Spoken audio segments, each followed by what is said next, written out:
Assalamualaikum warahmatullahi wabarakatuh.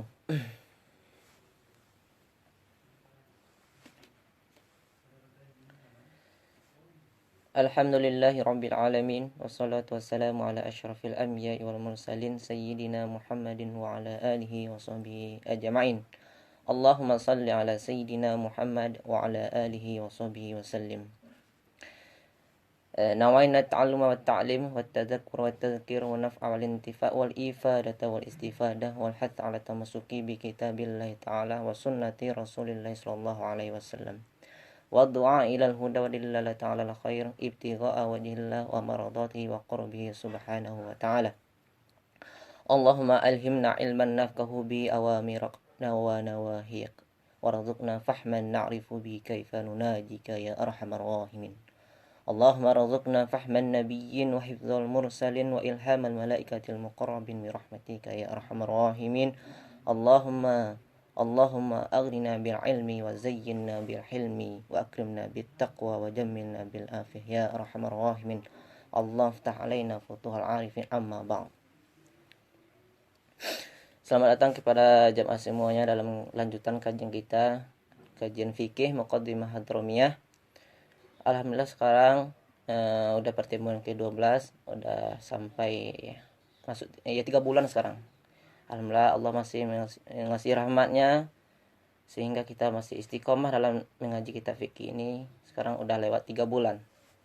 Alhamdulillah.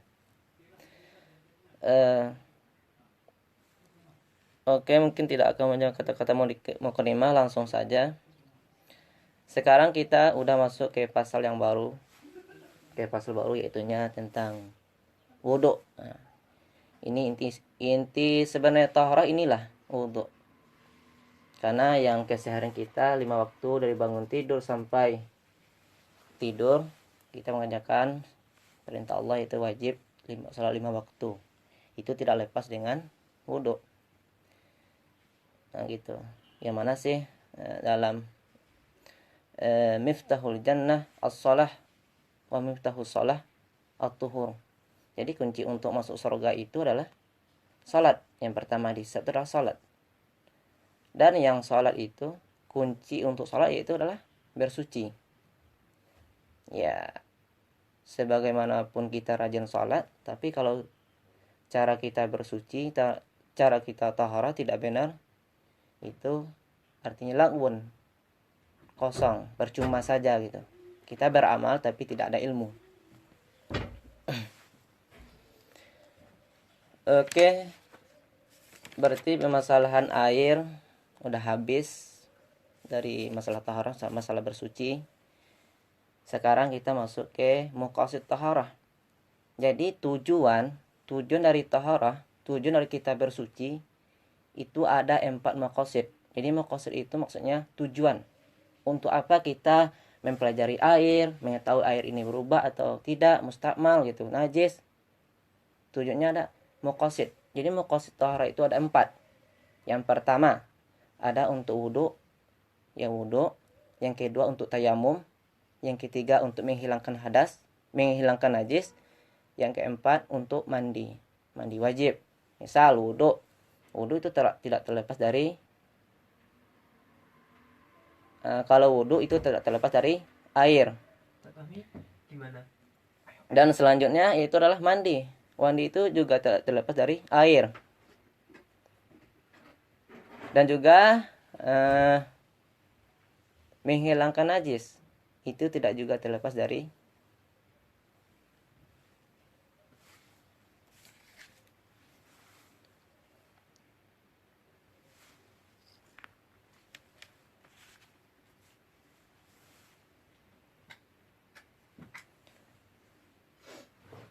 Oke, lanjut.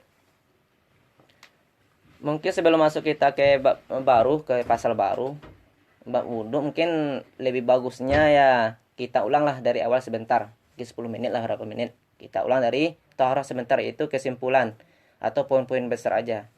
Mungkin ada yang mencatat sesuai nggak dengan catatannya gitu. Mungkin dari awal ada yang hadir sampai pertemuan ke-12 sekarang. Mungkin kita ulang dari pertemuan yang pertama sampai pertemuan ke-12 ini, kesimpulan besarnya saja. Mungkin untuk mengulang-ulang kaji. Lancah kaji itu kan dek baulang. Oke, jadi kita kemarin awal pertemuan di hari pertama, ya pertemuan pertama, kita membahas tentang taharah. Yang taharah itu adalah bersuci. Yang mana kalau bersuci itu kan tidak lepas dari air. Kita bahas air gitu.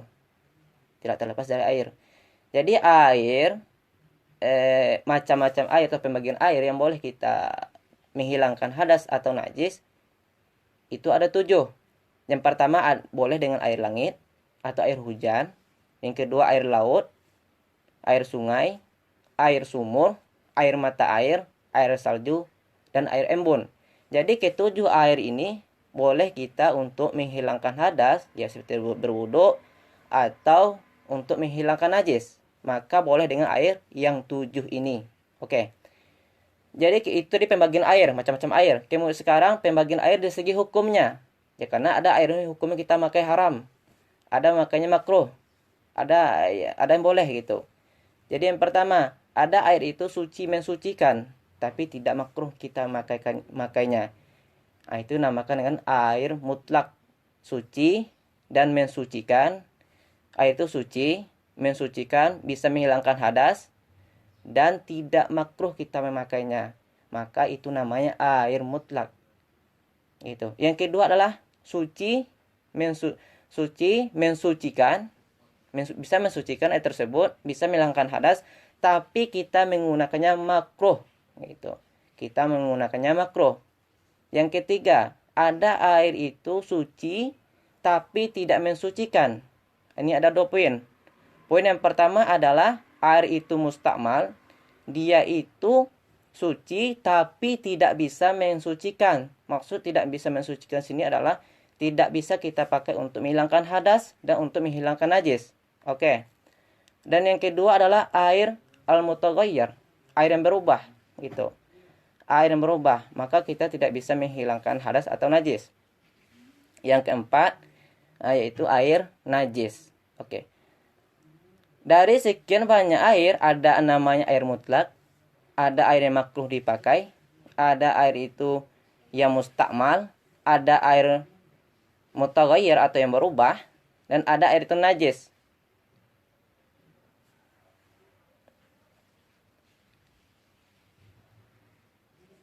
Oke.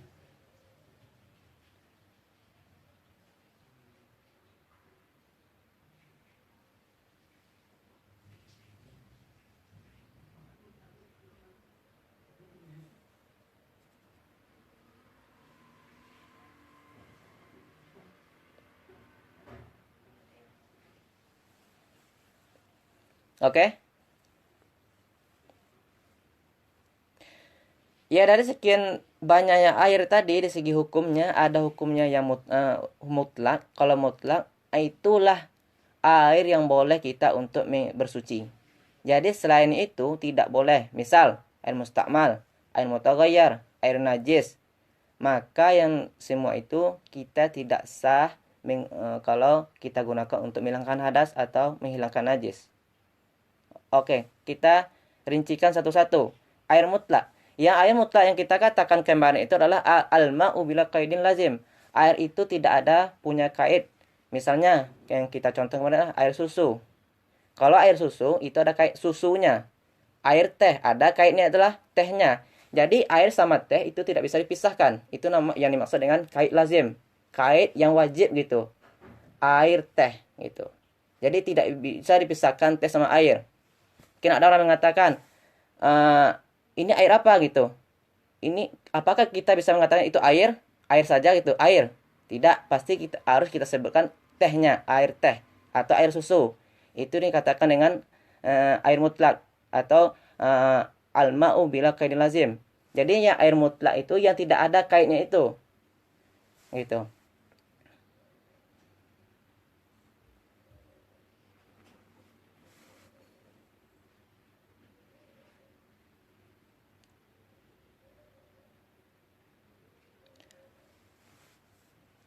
Oke. Oke, kalau begitu al-ma'u bila qaidin lazim, kalau kita katakan tadi air teh atau air susu, itu kan ada kait air sama teh atau air sama susu. Bagaimana sekarang kalau contoh kita air laut? Aduh.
Oke.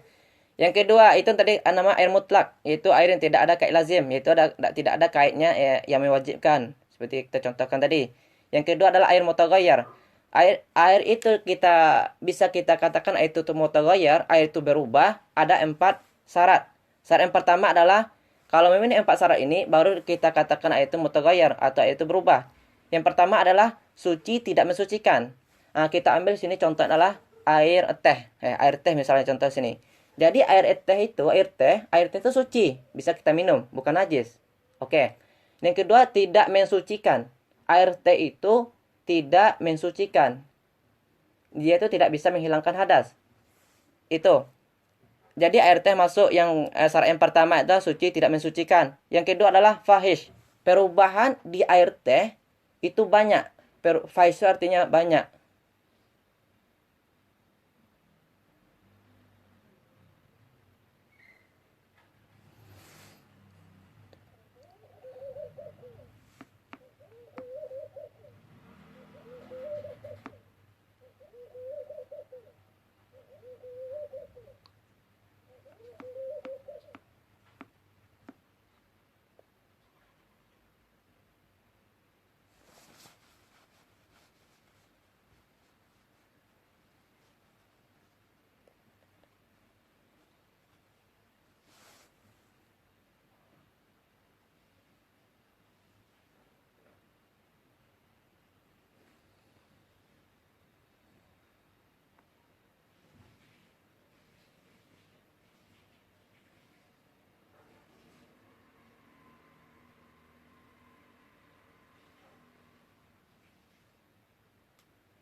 Oke, kita keluar dulu.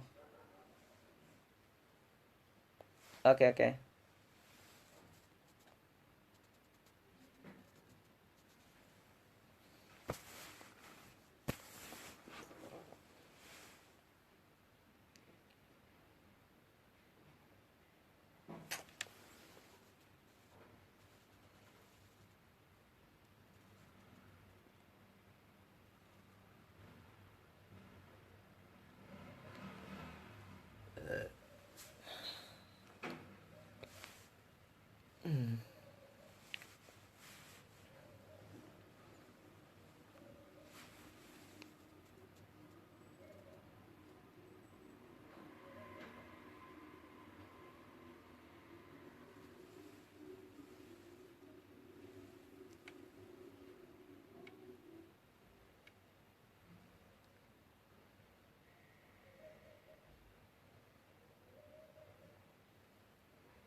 Oke.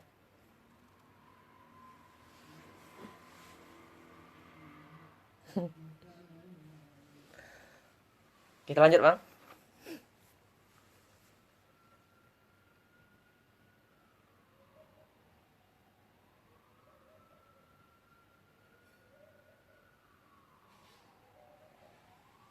Halo, tes. Jelas, Bang?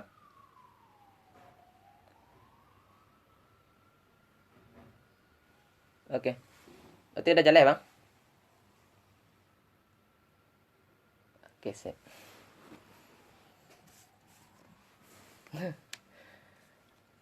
Deh, lanjut. Jadi yang pertama tadi kan pembahasan masalah hukum air. Jadi ada air itu air mutlak. Jadi yang air mutlak al-ma'u bila qaidin lazim. Air yang tidak ada kaidnya. Yang seperti kita sebutkan tadi bahwa misal air teh. Nah, harus wajib menyebutkan tehnya gitu. Oke. Selanjutnya adalah air mutaghayyir. Air mutaghayyir kalau terpenuhi 4 syarat ini, maka baru air itu kita katakan mutaghayyir. Maksudnya kalau air itu sudah mutaghayyir atau berubah, maka kita tidak sah menghilangkan hadas dengan air tersebut atau menghilangkan najis. Ya, oke. Ada 4 syarat. Syarat yang pertama, kita kategorikan air itu mutaghayyir. Kalau terpenuhi 4 syarat ini baru air itu mutaghayyir. Kalau tidak, berarti air itu masih mutlak. Masih bisa untuk digunakan menghilangkan hadas. Yang pertama adalah suci tapi tidak mensucikan. Oke. Yang kedua, fahish. Fahish ini maksudnya banyak. Perubahannya banyak. Yang ketiga, mukhalid. Mukhalid ini adalah yang mana ajza-ajzanya itu bercampur dengan air yang tidak bisa dipisahkan. Itu mukhalid. Yang keempat adalah yustaghna al-ma' anhu. Yang mana air itu yustaghna anhu al-ma'. Yang mana air itu bisa dipisahkan dengan sesuatu tersebut. Contoh kita ambil air teh. Air teh itu yang pertama kita katakan air teh itu adalah air mutaghayyir. Apakah memenuhi 4 syarat ini? Coba kita coba sasarannya satu-satu. Air teh. Air teh itulah suci tapi tidak mensucikan. Oke, masuk syarat yang pertama. Yang kedua fahish. Yang mana air teh itu kan pas kita masukkan teh, itu kan berubahnya banyak. Akhirnya merubah warna air yang tadinya bening kemudian menjadi merah atau kuning gitu. Itu kan perubahannya banyak, fahish. Yang kedua adalah mukhalid. Yang mana zat-zat itu kan bercampur sama air, tidak bisa dipisahkan. Yang keempat adalah yustaghna al-ma' anhu. Yang mana yustaghna ma ini yang mana teh sama air itu kan sebenarnya tidak membutuhkan. Yang mana kita hanya kita saja butuh memasukkan teh sama mencampurkan sama air. Oke. Jadi kalau masalah yustaghna ini nanti kan kalau ada masalah air lumut gitu atau air belerang. Air belerang itu kan atau ikaruah, itu kan air itu berubah. Apakah kita katakan air itu mutaghayyir? Oh, tidak. Karena air itu tidak bisa dipisahkan. Air karuah, air belerang, itu memang situ jalur air tersebut. Tidak bisa kita katakan itu yustaghna ma'anhu. Kalau air teh sama teh itu orang itu tidak bersama, hanya kita saja memasukkannya. Tapi kalau air belerang memang udah situ jalurnya gitu. Jadi kalau kita berwudu mandi wajib dengan air belerang atau air keruh itu sah. Oke. Itu tidak dikatakan itu mutaghayyir karena tidak memenuhi syarat yang 4. Tapi kalau air teh itu memenuhi 4 syarat yang tadi. Yang ketiga adalah air makruh. Kalau air makruh, tetap boleh kita berwudu atau menghilangkan hadis dengan air tersebut, akan tetapi hukumnya makruh. Oke. Kalau air makruh ada 3 syarat. Kalau air itu kalau air makruh itu contoh air musyammas, air yang dipanaskan oleh matahari. Jadi air yang kita katakan air itu musyammas memenuhi 3 syarat gitu. Air itu kita katakan musyammas, air yang itu kita katakan dipanaskan oleh matahari harus terpenuhi 3 syarat. Syarat yang pertama adalah di kawasan panas. Ya, di kawasan panas maksudnya kayak di luar negeri gitu kan. Di Maroko gitu. Kalau di Mesir itu juga tidak termasuk di kawasan panas.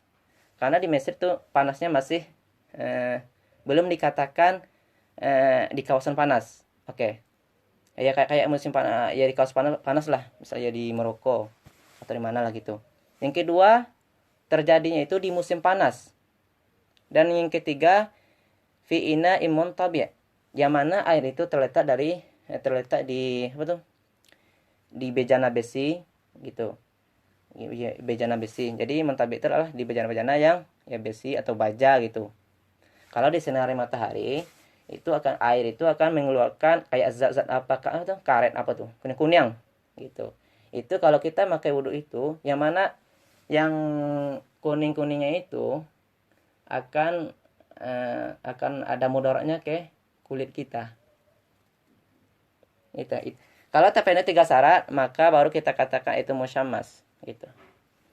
Kalau kita pakai juga, hukumnya makruh, tetap sah kita menghilangkan hadas atau menghilangkan najis dengan air tersebut. Oke. Yang keempat, air mustakmal.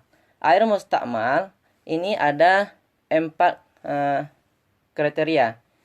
Air itu kita katakan air mustakmal harus memenuhi ada 4 kriteria. Kalau ada salah satu dari 4 ini, maka air itu kita katakan air mustakmal. Oke. Kriteria yang pertama adalah yang mana air tersebut tidak sampai 2 kulah. Ya. Kalau kita katakan kemarin, kalau yang 2 kulah itu kalau kita bentuk dengan bak, jadi panjang lebar bak itu adalah 77,25 cm. Jadi panjangnya, lebarnya, segi empatnya gitu kan. Jadi panjang itulah 7,77 cm, 25. Jadi kalau misalnya penuh bak itu, maka itu telah kita katakan 2 kulah gitu. Kalau misalnya bulatan, ukurannya adalah dalamnya, kalau kayak sumur gitu. Kalau kita misalnya di rumah buat sumur, panjang ke dalamnya adalah 123,6 cm. Ya, 1 meter lebih lah dikit gitu. Kalau bulatannya itu adalah 61,834 cm. Ya, lebih asalnya lebih bagusnya kalau kita ya buat bak kecil di rumah. Ya, kalau segi 4 gitu kan ya. Buat 1 meter, dalam 1 meter, lebar 1 meter gitu. Kita bisa membedakan. Misal ntar kalau bak ini penuh, masuk najis atau bekasan wudhu kita masuk ke air tersebut, maka itu tidak dikatakan mustakmal karena itu sampai 2 kulah. Kecuali nanti kalau najis masuk dan merubah sifat yang 3, rasanya, baunya, rasa baunya, yang 3 sifat tersebut, maka air tersebut ya dikatakan mustakmal. Kalau dikatakan mustakmal berarti tidak boleh kita gunakan untuk menghilangkan hadas atau najis. Tuh. Yang kedua adalah bekasan taharah fardu. Ya. Jadi kalau kita ketika ambil wudhu, ketika kan rukun wudhu nanti kita bahas itu kan ada 5. Rukun wudhu itu ada 6. Ya, ada 6 kan. Ya, yang pertama kan ada niat, yang kedua basuh wajah. Ketika basuh wajah, yang dikatakan rukun itu adalah basuh yang pertama. Jadi ketika kita basuh wajah, pas basuh wajah gitu kan, ada air yang pertama turun. Itulah air mustakmal namanya. Itu basuh yang pertama. Kan kita di basuh wajah atau basuh anggota wudhu kan disunahkan 3 kali. Yang wajib itu hanya 1 kali. Kalau basuh kedua, ketiga, basuh wajah, kemudian kita tampung sama air, sama ember gitu, maka itu bukan mustakmal. Yang katakan mustakmal adalah air basuh yang pertama. Oke, itu yang kedua kriterianya. Yang ketiga adalah berpisah dari anggota tubuh. Oke, berpisah dari anggota tubuh. Yang keempat adalah orang niat mengambil air tersebut tidak ada pakai niat i'tiraf. Yang kelima, bagian air itu adalah air najis. Ya. Kalau air najis, ya tidak bolehlah kita menggunakan untuk menghilangkan hadas atau menghilangkan najis. Memang najis. Air itu mutanajis. Air yang asalnya suci dan mensucikan, air mutlak, kemudian masuk najis, ya maka air itu mutanajis. Oke. Habis itu kita kemarin juga membahas tentang masalah ijtihad. Ya, masalah ijtihad kalau ada di kamar mandi kita, ada 2 baskom yang mana kedua itu mirip, misalkan warnanya pink sama pink keduanya. Dan tadi kita misalkan pagi tadi kita ada masukkan baik itu bekasan wudhu kita ke dalam air, satu ember tersebut atau najis, kemudian kita mau ambil wudhu ntar jam 2. Kemudian kita lupa, yang mana yo? Yang mana tadi ember yang dimasuki najis atau air yang bekasan wudhu, kan kita lupa misalnya. Tidak tahu, lupa. Maka yang kalau di situ maka boleh kita ijtihad. Kita pilih antara dua itu. Kemudian masalah kemarin adalah masalah bejana. Ya, kalau bejana kita terbuat dari emas, ini masalah bejana ya. Bejana yang terbuat dari emas atau perak, maka itu hukumnya haram kita simpan gitu. Kalau ya ke emas batang, itu tidak apa-apa. Ini masalah bejana. Kalau ada piring kita terbuat dari emas, piring atau sendok atau apa lagi itu, mungkin itu rumah kita kan terbuat dari emas semua, itu hukumnya haram. Kemudian yang terakhir kemarin masalah siwa. Kalau masalah siwa itu yang kita sebut kemarin, ada hukumnya adalah hukumnya sunat biasa, yaitu fikuli halin, ya disunatkan kita setiap keadaan, setiap apapun keadaannya kita disunatkan untuk bersiwak. Ya, kalau bersiwak ini tidak difokuskan saja kepada ya kayak di minum Pepsodent atau odol. Ya, boleh dengan ya yang dianjurkan dengan kayu siwak. Tapi ada yang disunat muakkad ya, seperti kita mau sholat, mau zikir, baca Al-Quran, mau basuh rumah, itu hukum siwaknya adalah sunat muakkad. Kalau sunat muakkad berarti anjurannya lebih kuat gitu kan, hampir sampai ke wajib. Itu namanya sunat muakkad. Itulah pembahasan kita dari pertemuan awal sampai pertemuan yang 11 kemarin. Mungkin insyaallah sekarang yang pertemuan ke-12 kita akan bahas tentang masalah wudhu. Mungkin bagi jamaah antara yang menanya masalah yang telah berlalu, maksudnya dari taharah sampai permasalahan yang siwa, mungkin silahkan. Sekarang kita masuk ke pembahasan baru, pembahasan wudhu. Ya, pembahasan wudhu yang kita katakan di awal tadi bahwa wudhu itu adalah yang maqasid taharah. Tujuan dari taharah itu adalah wudhu. Jadi maqasid taharah itu ada 4 yang kita sebutkan tadi. Yang pertama wudhu, yang kedua tayamum, ketiga menghilangkan najis, yang keempat mandi. Itulah tujuannya taharah. Dan itulah tujuan kita mempelajari macam-macam air dan macam-macam hukum air. Karena ya kalau misalnya kita mandi wajib kan, siap ya, misalnya maaf cakap, kalau perempuan itu habis ya haid kan mandi wajib. Kalau mereka mandi dengan air mustakmal ya itu udah sah mandinya. Atau laki-laki habis junub gitu, janabah, ya mimpi basah, ihtilam. Kalau mereka mandi dengan air mustakmal atau air mutaghayyir, ya tidak sah mandinya. Karena yang sah itu mandi atau menghilangkan najis atau hadas itu dengan air mutlak. Jadi sekian yang banyak tadi kita sebutkan bahwa air yang tidak boleh kita gunakan untuk menghilangkan hadas atau najis, itunya ada 4. Yang pertama adalah air mutaghayyir, tidak boleh. Yang kedua, air mustakmal, tidak boleh. Yang ketiga, air mutanajis, tidak boleh. Yang keempat nanti ada itu masalah ma'iat gitu. Ma'iat misalnya kalau ma'iat ini adalah zat cair yang selain air. Ya kayak susu, kayak bensin, solar gitu kan. Zat cair selain air. Itu dinamakan dengan ma'iat. Kalau ma'iat itu dimasukin najis, ntar gimana hukumnya? Sebagaimana kita jelaskan kemarin. Oke. Itu masalah air gitu kan. Itu tujuannya kenapa masalah air itu pertama dibahas di kitab taharah, biar nanti pembahasannya, karena masalah kitab taharah itu ya masalahnya ya berkaitan dengan air semua. Wudu itu air. Ntar masalah ngusap sepatu air, masalah mandi air, masalah mandi wajib itu air, masalah istinja, cebok, membersihkan kemaluan kita habis ya buang hajat, itu air juga. Masalah haid, air juga. Nah itu.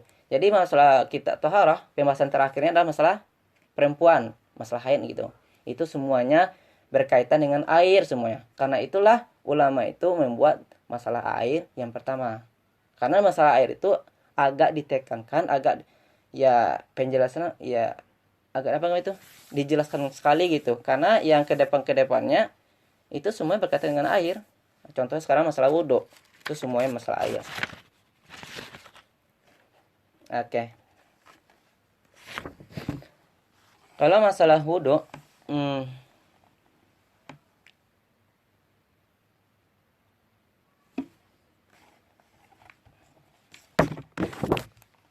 ya mungkin dari sebagian kita ada yang punya PDF-nya atau ya ada sebagian yang tidak, mungkin yang di grup ada PDF-nya dikirim. Kita maka kita fikih Muqaddimah Hadramiyah nama fikihnya. Biasanya kalau kebanyakan kita di Indonesia maka kita fikih adalah semisal kayak bejuri. Tapi sekarang saya maka kita fikih Muqaddimah Hadramiyah. Itu pengarangnya atau muallifnya itu ulama Yaman. Mungkin kita baca dulu. Jadi Muqaddimah Hadramiyah ini adalah yang kita bahas, yang kita baca sebelumnya itulah matan. Jadi kitab itu adalah namanya matan, bukan mantan ya, tapi matan gitu, bukan mantan.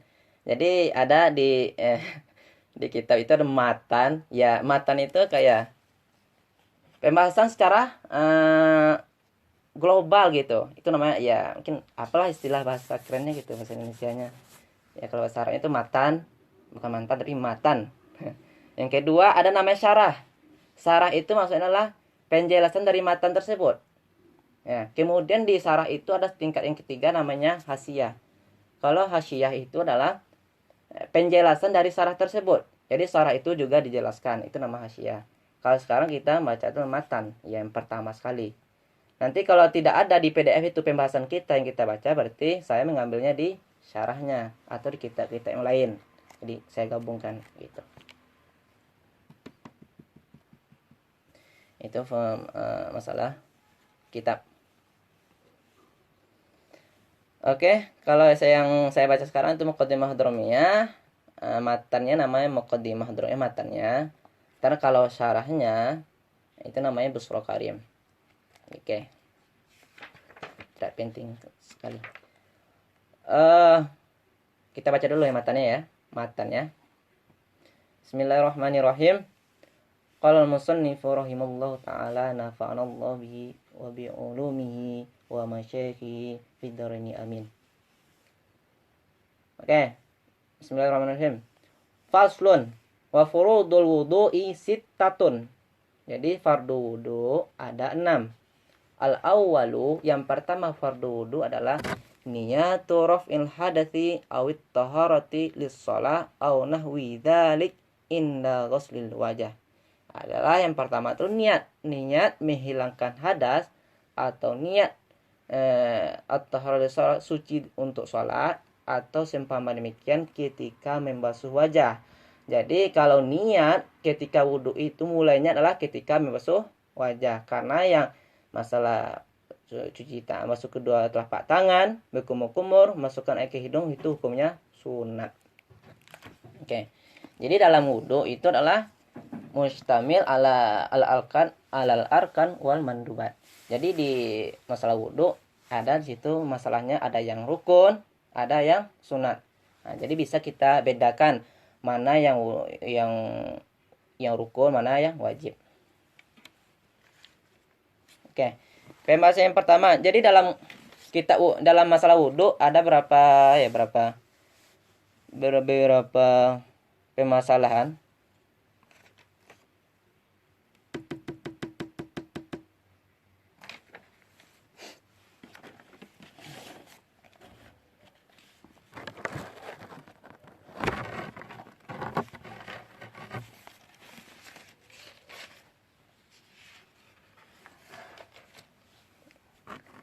Ya, dalam masalah wudhu ada masalah pertama yang kita bahas adalah pengertian. Nanti yang kita bahas adalah pertama adalah pengertian wudhu, yang kedua fardu wudhu, yang ketiga syarat wudhu, yang keempat sunnah wudhu, yang kelima makruh yang ada dalam wudhu, yang keenam adalah membatalkan wudhu. Insyaallah kita bahas. Berarti sekarang yang pertama kita bahas adalah tentang pengertian wudhu.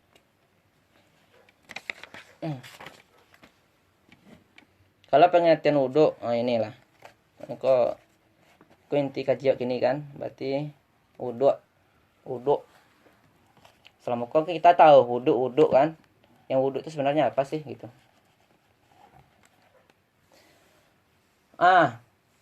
Wudu logatan. Kalau wudu secara bahasa, etimologi ya. Wudu secara bahasa, logatan adalah al-hasnu wal jamal. Ya, wudu secara bahasa adalah ya indah atau bersih. Jadi wudu secara bahasa jamal wal hasan. Jadi ya bersih atau indah. Itu wudu secara bahasa. Tapi kalau secara syar'an, secara syarak yang menentukan apa yang maksud dengan wudu tersebut adalah ismun ismun li ghusli a'dha'in makhsusatin gitu. Suatu nama membasuh anggota yang dikhususkan biniyatin makhsusah dengan niat yang ditentukan juga ala wajhin makhsusah dan cara-cara yang tentu juga dengan cara yang khusus. Ya maksudnya kan ditentukan yang basuh wajah, basuh tangan gitu kan, basuh rambut, telinga, basuh kaki. Itu. Jadi yang katakan secara syarat adalah ismun li a'dha'in makhsusatin biniyatin makhsusah ala wajhin makhsus. Itu definisi wudu secara istilah atau syarak lah. Yang kedua, ada orang mengatakan apa sih perbedaan di antara wudu dengan wadu? Ada tulisannya kalau kita kan kita biasa dengan kan wudu dengan dhammah waw, wudu. Jadi kalau tulisan bahasa Arabnya waw, dot, waw dan hamzah. Wudu dengan dhammah waw. Itu yang kita bahas tadi adalah wudu. Apa perbedaannya? Kalau yang dengan acil adalah wadu dengan dhammah waw, bukan dengan patah waw. Bukan wudu tapi bacaan wadu. Dengan patah waw, apa maksudnya adalah kalau dengan patah waw kita baca wadu, artinya adalah ismun lima il wudu'i gitu. Jadi yang dikatakan wadu adalah ya air itu. Air itu. Jadi ismun lima il wudu'. Air yang kita pakai itu namanya wadu. Wadu. Kalau yang wudu ya kalau dhammah waw wudu itu namanya ismun lil fi'li. Yang kita fi'liyah kita, pekerjaan kita itu dengan namakan wudu. Basuh wajah, menggerakkan tangan, basuh telinga, kaki itu namanya wudu. Oke. Itu dengan dhammah waw. Sip. Selanjutnya kelebihan atau fadilah wudu itu apa? Fadilahnya apa gitu? Kita kan wudu, tahu wudu semua kan tiap hari. Dari bangun tidur sampai tidur kan wudu. Fadilahnya apa? Dari hadis Nabi SAW mengatakan man tawaddo'a gitu. Man tawaddo'a fa ahsan al-wudu'a kharajat khotayahu min jasadihi hatta takhruja min azfarihi. Jadi yang dimaksud fadilah wudu itu adalah man tawadda'a fa ahsan al-wudu'a kharajat khotayahu min jasadi hatta takhruja min azfarihi. Ini hadis riwayat Muslim. HR Muslim. Itu hadis Muslim mengatakan apa fadilahnya? Barang siapa yang berwudu man tawadda'a, barang siapa yang berwudu fa ahsan al-wudu'ah dan membaguskan wudunya, maksudnya adalah ya melakukan sunat-sunatnya, melakukan sunat-sunat dan rukunnya. Itu maksud membaguskan wudunya. Membaguskan wudunya kharajat khotayahu min jasadih, maka keluarlah dosa-dosa dari jasadnya hingga keluar dari bawah kukunya. Jadi hatta takhruja min azfarihi, sehingga dosa-dosa itu keluar dari bawah kukunya. HR Muslim. Hadis ini diriwayatkan oleh Muslim. Ada juga hadis yang lain mengatakan la yusbighu 'abdun al-wudu'a illa ghufira lahu ma taqaddama min dzambih gitu. Seorang itu tidak menyempurnakan oleh seorang hamba akan wudunya kecuali orang itu akan diampuni oleh dosa-dosanya yang telah lewat. Hadis yang ketiga. Yang ketiga adalah wala yuhafidhu 'alal wudu'i illa mu'minun. Ini hadis yang ketiga atau fadilah yang ketiga adalah apa fadilahnya nah? Seorang tidak akan bisa menjaga wudunya kecuali orang yang beriman. Wala yuhafidhu 'alal wudu'i illa mu'minun. Orang itu tidak akan bisa seseorang tidak bisa menjaga wudunya kecuali orang yang beriman atau orang muslim lah gitu. Karena wudu orang kafir kan tidak sah. Karena nanti kita sebutkan syarat niat itu apa saja. Itu. Yaitu masalah wudu secara logatan atau istilah atau ya fadilah wudu tersebut apa gitu. Itu fadilahnya. Dan juga banyak ada hadis yang lain menyebutkan tentang fadilah wudu. Ini diantaranya yang saya sebutkan 3 diantara yang banyak tersebut. Oke.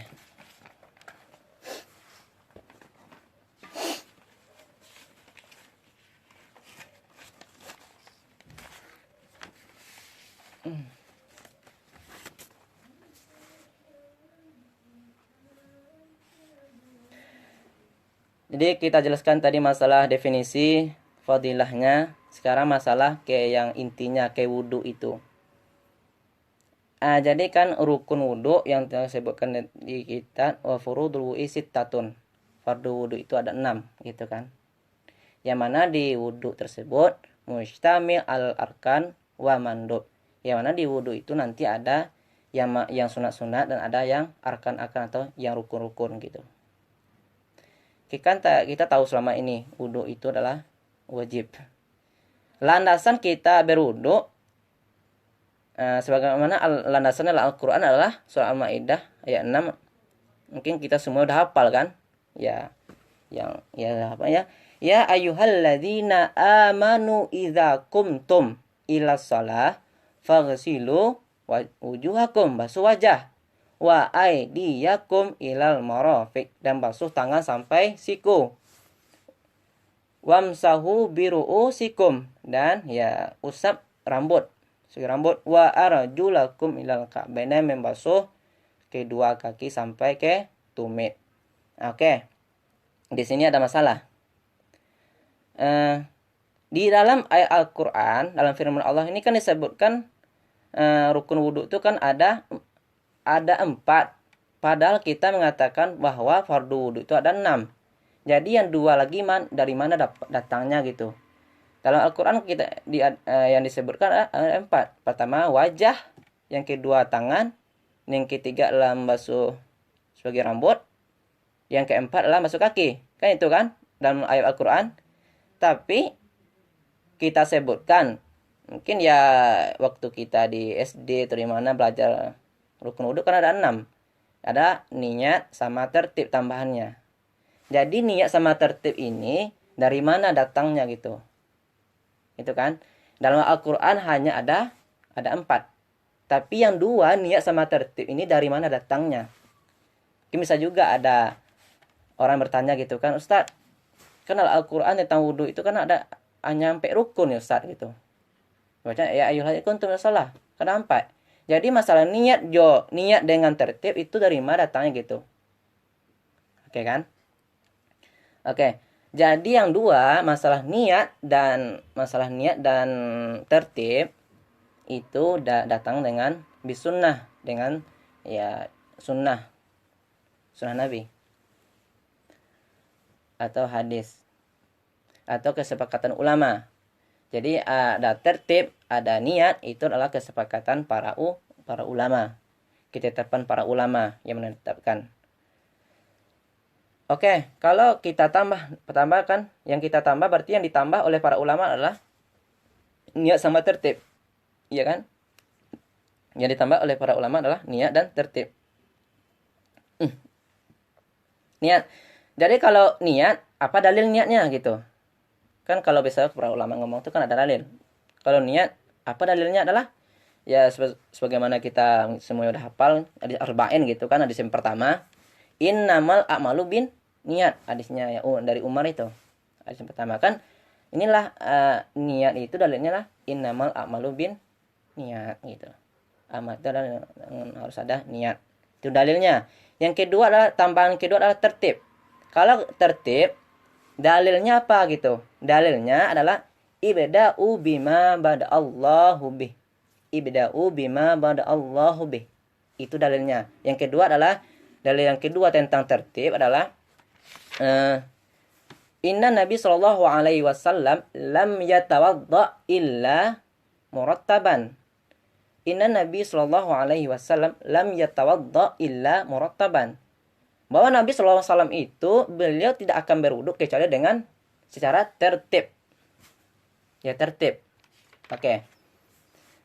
Kalau masalah tertib, di sini ada para ulama kita, para mazhab kita. Kita kan ada mazhab 4. Ada mazhab Hanafi paling tua, ada mazhab Hanafi, ada mazhab Syafi'i, ada mazhab Hambali. Itu kan ada 4 mazhab. Jadi masalah tertib dan masalah rukun wudu, masalah tertib ini ada para ulama kita ada yang khilaf gitu. Kalau menurut ulama menurut mazhab Hanafiyah, menurut mazhab Hanafiyah dan Malikiyah bahwa tertib ini bukan rukun, tetapi tertib itulah at-tertibu sunnah. Kalau mazhab Maliki, kalau mazhab Hanafi, mereka ada tertib. Ya, basuh wajah dulu bisa, basuh tangan dulu bisa, gitu. Mereka tidak mentertibkan. Nah, itu pendapat mazhab dari Hanafiyah sama Malik. Misalnya kalau ada besok ketemu orang wudhu gitu kan, dia basuh kaki, habis basuh wajah, habis itu basuh telinga, habis itu basuh itulah. Yang penting tidak berurutan. Berarti mereka itu bermazhab Maliki atau Hanafiyah. Kalau kita mayoritas di Indonesia, mazhab kita adalah mazhab Imam Syafi'i. Kalau Imam Syafi'i mengatakan at-tertibu ruknun, karena tertib itulah rukun. Oke. Kalau pendapat mazhab Maliki dan Hanafi bahwa tertib itu adalah sunnah. Ya sama dengan ya masuk air ke hidung, masuk cuci kedua tangan gitu, kumur-kumur kan sunnah. Itu masalah ada khilafiyah masalah tertib. Oke. Sedangkan di masalah dalil tadi apa dalil tertib? Tertib kan termasuk rukun yang ditambah oleh para ulama. Apa landasannya? Kan ibda'u bima bada Allahu bih. Ibda'u itu artinya mulailah dengan apa yang dimulai oleh Allah. Maksudnya ya Allah mengatakan tadi dalam Al-Qur'an Al-Maidah ayat 6 mengatakan ya ayyuhalladzina amanu idza qumtum ila shalah faghsilu wujuhakum wa aydiyakum. Kan itu tertib. Pertama basuh wajah, kemudian basuh tangan, selanjutnya rambut, selanjutnya adalah kaki. Itu dalilnya. Ibda'u bima Allah bih. Ya, faghsilu wujuhakum. Karena kan Allah mengatakan dalam Al-Qur'an adalah ya tertib. Basuh wajah, tangan gitu. Oke. Jadi masalah ibda'u bima Allahu bih ini ada juga masalah ini ada khilaf. Ada perbeda pendapat bahwa dalil ibda'u bima Allah bih ini turun. Ini dalilnya ketika ketika sa'i. Dalil kecil waktu haji. Ketika itu para sahabat bertanya kepada Rasulullah, "Ya Rasulullah, kita sa'i dari Safa ke Marwah atau dari Marwah ke Safa?" Gitu kan. Kemudian ketika itu para sahabat menanya kepada Rasulullah, "Ya Rasulullah, kami ini sa'i dari Safa ke Marwah atau Marwah ke Safa?" gitu. Kemudian Rasulullah menjawab, "Ibda'u bima Allah bih." Mulailah apa yang dimulai oleh Allah. Maksudnya mulailah kayak gitu, apa yang dimulai Allah. Nah, maksudnya itu dalam Al-Qur'an kan disebutkan inna safa wal marwata min syairillah. Karena dalam Al-Qur'an disebutkan Safa dan Marwah, bukan Marwah ke Safa. Nah, itulah dalilnya dengan tertib. Jadi inna Safa wal Marwah. Ya masalahnya ini kan dalil ini kan ayat ini turunnya pas sa'i. Gitu. Pas di sa'i. Kemudian kita pakaikan untuk wudu. Nah, gitu. Apakah bisa gitu? Tadi kan masalahnya yang para sahabat ini kan waktu sa'i, bukan masalah di wudu gitu. Dan pun dalilnya sama ibda bima Allah bih. Ketika itu ada kaidah usul mengatakan, kaidah usul fikih mengatakan gitu bahwa al-ibratu bi umumil lafzi la bi khusus sabab. Al-ibratu bi umumil lafzi la bi khususis sabab. Jadi yang kita pakai itulah ki umum lafaz. Kan di lafaz disebut tadi ibda'u bima bada Allah bih. Kan di situ situ tidak disebutkan tentang apakah itu di sa'i, apakah itu masalah wudhu, tidak disebutkan. Itu lafaznya umum, tidak ada menyebutkan ini tempatnya di mana gitu. Jadi itu kaidah fikih mengatakan tidak mengusulkan sabab. Kalau sabab tadi kan di dalil ini turun kan pasai, tapi kita tidak meninjau yang sababnya itu. Jadi yang inti dalilnya adalah yang kalau niat kan yang dua itu tambahan yang ditambah oleh para ulama. Kalau niat dalilnya adalah innamal a'malu binniyat. Kalau tertib dalilnya adalah ibda'u bima bada Allahu bih. Gitu. Karena dalam ayat dikatakan fangsilu wujuhakum wa aydiyakum ilal marafiq gitu kan. Itu kan tertib itu. Kalau masalah sa'i kan inna safa wal marwata min sya'airillah gitu kan. Itu kan dari safa ke marwah gitu. Itu masalah rukun wudu gitu. Jadi dalam Al-Qur'an memang ada 4 dan yang 2 ditambah oleh para ulama. Oke. Langsung kita masuk ke intinya, yang ke niat tersebut. Niat kan tadi kita sudah membahas tentang pengertian wudu, fadilah wudu, dan masalah landasannya, maksudnya landasan atau dalil tentang wajib wudu tersebut. Niat. Jadi pembahasan niat,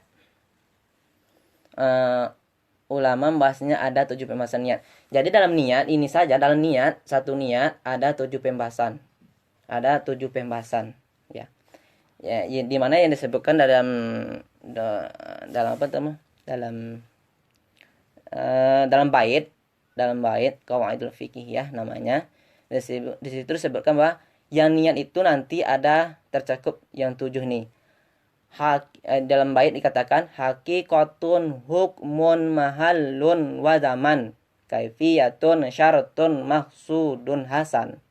Jadi niat itu nanti ada 7 pembahasan. Dalam satu niat saja bisa 7 pembahasan. Ini bisa loh jadi bahan ceramah gitu. Masalah niat ibu bapak ada 7 pembahasan dalam satu niat saja gitu. Yang pertama haqiqatun. Ta'rif niat itu apa? Hakikat niat itu apa gitu. Yang kedua hukmun gitu. Hukum niat itu apa? Yang ketiga mahallun. Niat itu di mana tempatnya gitu. Yang keempat wazaman. Dan kapan kita berniat gitu. Kapan kita berniat tersebut? Dan kelima adalah kaifiyatun. Bagaimana cara kita berniat? Yang keenam syartun. Apa saja syarat niat tersebut? Yang ketujuh wa maksudun hasan. Apa maksud tujuan niat tersebut? Jadi dalam satu niat, kata-kata niat ada 7 kandungan gitu. Jadi ya bagi ustaz-ustaz yang bagi anak SMP atau SMA yang berceramah bisa niat kok jadian satu ceramah gitu. Pembahasan tentang niat. Dalam niat itu ada 7 pembahasan. Pertama, hakikat niat itu apa? Hukum niat itu apa? Di mana kita niat itu? Zamannya kapan? Berniat itu kan? Kaifiyatun, dan bagaimana cara berniat tersebut? Syaratun, syarat-syarat niat itu apa saja? Gitu. Selama ini kita berniat kan? Tetapi syarat-syarat niat juga ada. Wa maksudul hasan, dan juga apa maksud tujuan kita berniat itu apa tujuannya? Itu. Selama ini kita berniat, tapi tujuannya buat apa? Ya kebanyakan lillahi ta'ala kan, ya semuanya lillahi ta'ala. Ya kita niatkan lillahi ta'ala semuanya. Tapi kan tujuannya ada. Ada niat itu wajib, ada niat yang biasa gitu. Oke, kita masuk ke pembahasan pertama adalah masalah niat sekarang. Niat ini ada 7 poin tadi yang kita bahas. Poin yang pertama adalah hakikatun. Hakikat niat itu apa? Maksudnya hakikatun ini adalah ta'rifnya. Ta'rif atau definisi niat. Niat itu adalah yang secara bahasa niat adalah al-qasdu mutlaqan. Ya niat itu adalah qasad. Ya qasad menyengaja aku. Itu niat nama tuh. Niat. Al-qasdu. Nah, itulah qasad, niat. Kalau secara istilahnya, syara'annya, secara syarak, yang niat itu adalah qasdu syai' muqtarinan bi fi'lih. Qasdu syai' muqtarinan bi fi'lih. Memaksudkan sesuatu berbarengan dengan perbuatan. Memaksudkan sesuatu tapi berbarengan dengan perbuatan. Ya, berbarengan dengan action lah gitu kan. Bukannya niatnya tapi actionnya tidak ada gitu. Tapi ini niat sama action kita ya sama gitu, sejalan. Itu niat secara istilah. Tapi ada juga nanti ada namanya itu dengan azam. Ustaz, ambo berazam Ustaz. Azam ambo kue gitu. Azam ambo kue warna gitu Ustaz. Nah, ada nama yang azam itu apa gitu. Azam itu apa? Yang azam itu adalah qasdu syai' qabla fi'lih. Qasdu syai' qabla fi'lih. Gitu. Kan Ustaz mengatakan kan, ibu, papa, mari kita mari kita azamkan niat puasa kita gitu.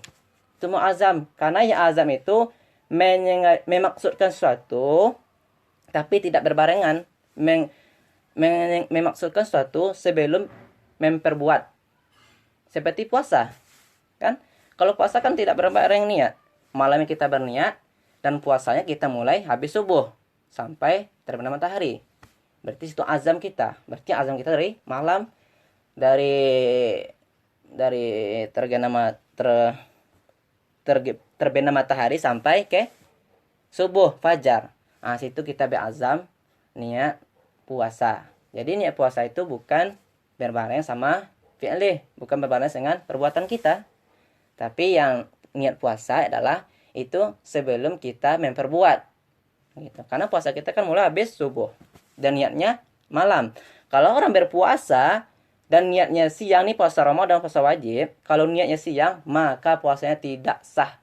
Puasa itu sah karena syarat sah wajib puasa itu antaranya lah niat di malam hari. Gitu. Jadi kalau orang puasa, dia berniat. Boleh seorang itu berniat ketika matahari terbenam. Maksudnya udah kita berbuka, ya. Misalnya takut kelupaan. Dalam mazhab kita Syafi'i, kita itu wajib niat puasa itu di malam gitu. Niat malam. Misalnya takut kita lupa ke malam niat itu kan. Oke, sekarang kita barengkan saja niat puasa itu dengan berbuka puasa. Kayak itu kan. Contoh sekarang kita berbuka puasa. Ya, niat buka puasa kan? Niat berbuka puasa. Habis niat berbuka puasa langsung diniatkan nama itu soma godin ada isyahri itu kan itu. Maka itu sah niatnya. Yang penting perputaran boleh tempat kita niat itu antara terbenam matahari sampai terbit fajar sodik. Terbit sampai orang azan. Allah Akbar Allah. Berarti sampai situlah niat kita dibolehkan. Kalau pas membaca Allahu Akbar kita berniat sih, maka puasa kita tidak sah. Maka ya batal lah puasa kita. Karena kita tidak berniat. Sip. Itu masalah zakat juga itu. Jadi kalau masalah zakat itu sebelum kita ada niat. Bukan di waktu itu saja. Tapi qabla fi'lih. Masalah zakat, masalah puasa. Kalau masalah salat itu muqtarinan. Masalah salat kan tuh berbarengan niat sama pekerjaan kita. Oke. Itu masalah niat. Itu masalah hakikat atau maksudnya adalah ta'rif atau maksud dengan niat tersebut. Yang kedua adalah hukum niat. Hukumnya. Hukum niat itu tersebut. Hukum berniat. Inilah. Hukum berniat itu adalah wujub. Wujub ghaliban. Secara hukumnya itu secara biasa adalah wajib. Kebiasaannya niat itu hukumnya wajib. Karena ada suatu pekerjaan, suatu ibadah tidak wajib niat. Tapi kebiasaan niat itu wajib. Di ibadah lain kayak kan, seperti sholat, haji, zakat gitu. Tahu apa ya? Maka di situ wajib niat. Tapi ada beberapa dalam kasus di fikih niat itu tidak wajib.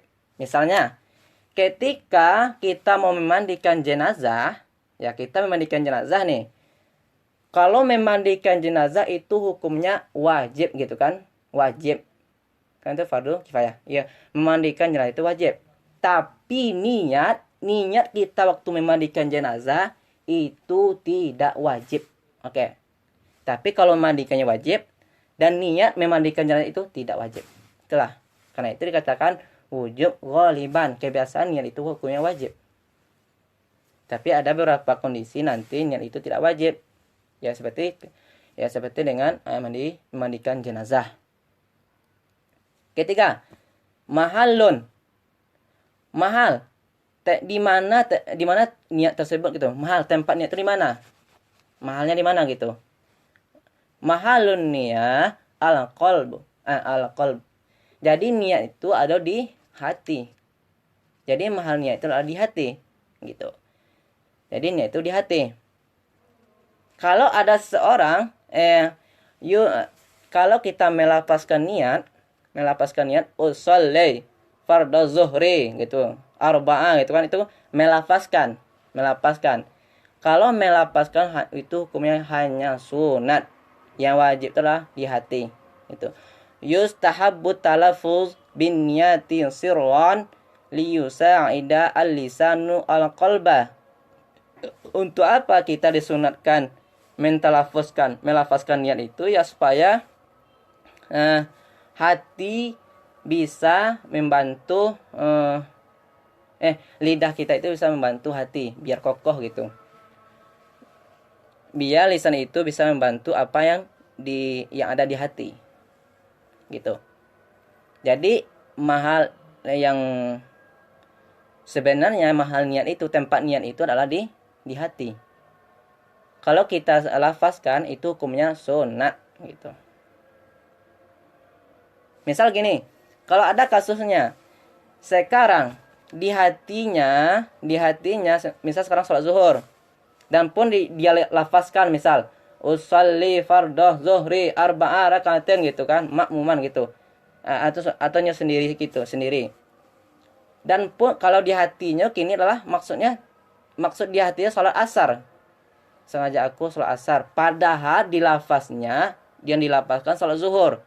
Dan di hatinya sholat asar. Itu kan perbedaan kan. Dan di hatinya berbeda. Tapi yang maksud di mulut beda. Nah, kata orang kini, lain di hati, lain di mulut gitu kan. Nah gitu. Tapi kalau masalah sholat, masalah niat nikah, niat sunat itu di hati. Misal tadi, niat kini dilafazkan usolli fardhu zuhri. Gitu kan.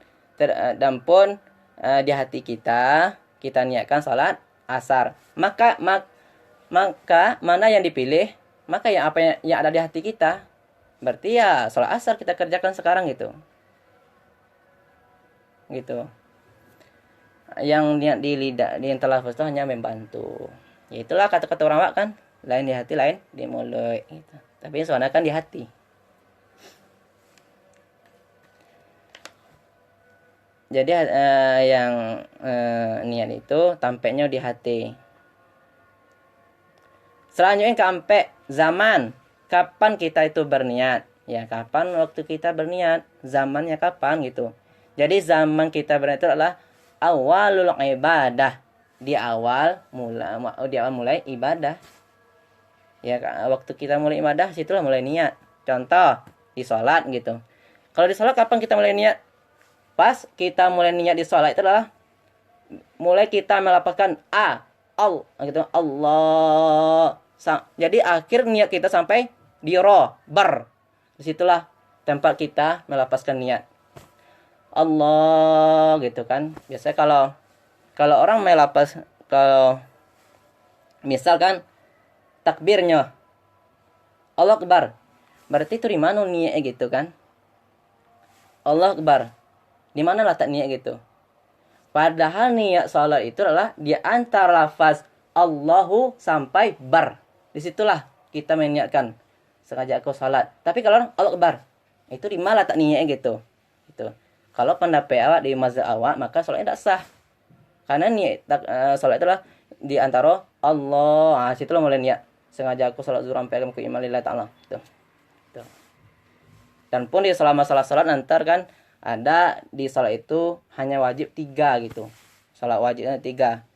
Misal yang wajib di salat adalah yang pertama usolli itu wajib, yang kedua fardhu wajib, yang ketiga zuhri wajib. Tuh. Jadi yang ketiga tuh. Jadi masalah mengikuti iman arba rakatin itu hukumnya sunat. Jadi yang wajib dalam salat adalah hanya 3 itu kalau salat wajib. Misal kita sekarang gini kan, usolli fardhu zuhri, usolli kan dalam Allah Akbar, usolli fardhu Allah Akbar saja aku salat zuhur. Lah tuh, lah sah niat tuh. Jadi yang niat dalam salat hanya 3. 3 itu wajib. Jadi yang selebihnya sunat. Biasanya kalau sunat kan panjang kan. Usolli fardhu zuhri arba'a raka'atin mustaqbilal qiblati ma'muman ta. Itu kan jadi yang wajib itu yang pertama sih, usolli cik wajib, yang kedua fardhu wajib, ketiga menentukan ta'yin. Salat apa sekarang? Salat zuhur, asar, maghrib, isya atau subuh. Jadi yang pertama sholli wajib, yang kedua fardhunya wajib, yang ketiga az-zuhur itu wajib. Jadi selain itu hukumnya sunat. Jadi usolli fardhu zuhri dari arba rakaatin mustaqbilal qiblati makmuman. Jadi imam itu hukumnya sunat. Gitu. Itu masalah kalau apa jadi kalau masalah zaman di masalah takbir di salat adalah di awal ibadah, berarti pas di takbir itulah mulai kita berniat. Tapi kebanyakan nih yang di masalah takbir, masalah salat kan banyak gitu kan.